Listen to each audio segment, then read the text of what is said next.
Harka fuunee akkam jirtu kabajamtoota daawwattoota keenyaa Finfinneen torbee kana eegaleetiin kan jiru. Finfinnee keessatti torbee kana keessa dhimmoota hedduudha kan keessummeeffaman. Isaan keessaa nuti muraasa qofaadha kan simbiraan geenyu dhimma jalqabaatti wayitaa dabarru yaa'iin torbee jijjiirama qabeenya qilleensaa Finfinneetti taa'ameetiin kan jiru. Yaa'icha segaa kan qopheesse dhaabbata mootummoota gamtoomaniiti. Yaa'icha irratti pirezidaantiin Taayyee Asqasillaasee argamuudhaan ergaa dabarsaniitiin kan jirani. Itoophiyaan gama jijjiirama qilleensaa kanaan hojii bal'aa hojjechaa akka jirtudha kan dubbatan. Kanaanis wal qabatee duula ashaaraa magariisaa akka fakkeenyatti kaasaniitiin kan jirani. Dabalataanis anniinsaa haaromfamaa irratti hojjechaa akka jirtudha kan kaasan.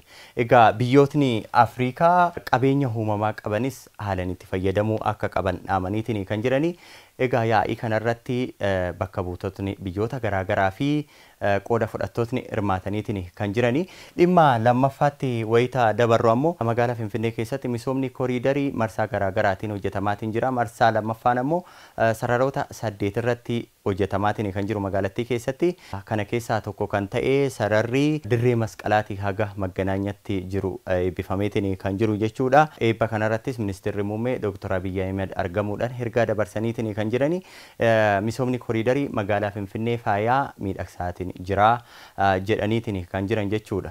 Egaa yaa ta'uuti hojiilee misooma koriidariitiin wal qabatee haga ammaatti hojjetameen inni kun akka cimaa turedha kan kaasan. Kanaaf ammoo daandiin inni irratti hojjetame gamoowwan gurguddoon akka irratti argamanidha kan ibsani. Misoomni koriidarii kunis daandii lafoo deemtotaa kiiloomeetira 16 kan of keessatti qabateedha.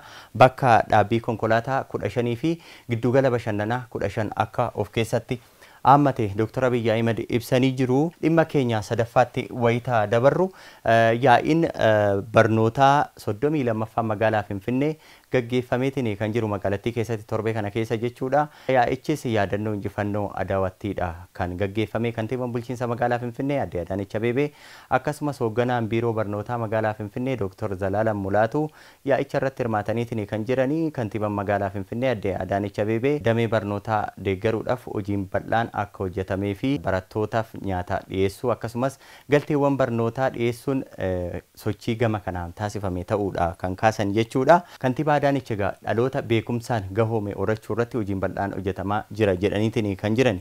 Egaa magaalaa Finfinnee keessatti dhimmoota hedduudha kan keessummeeffamanii dhimma arfaffaatti wayitaa dabarru egzibiishiniin daldaltootaas magaalattiitti banameetiin kan jiru. Kanarrattis kantiibaan bulchiinsa magaalaa Finfinnee Aadde Adaanech Abeebee argamaniitiin kan jiran. Egzibiishinii fi baazaarii kanas giddugaloota gabaati kan irratti hirmaate jechuudha.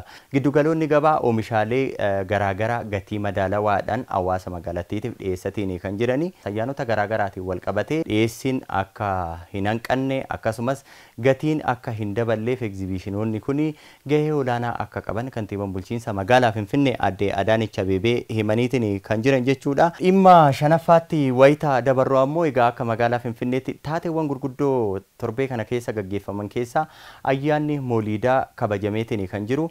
Ayyaanni Mooliidaa waggaa 1500ffaanii masjida Anwaaritti kabajameetiin kan jiru. Ayyaanichis haala ho'aa ta'een kan kabajame. Hordoftootni amantaa Islaamas ayyaanicha kanarratti egaa lakkoofsaan kanneen hedduu ta'anii hirmaataniitiin kan jiran jechuudha.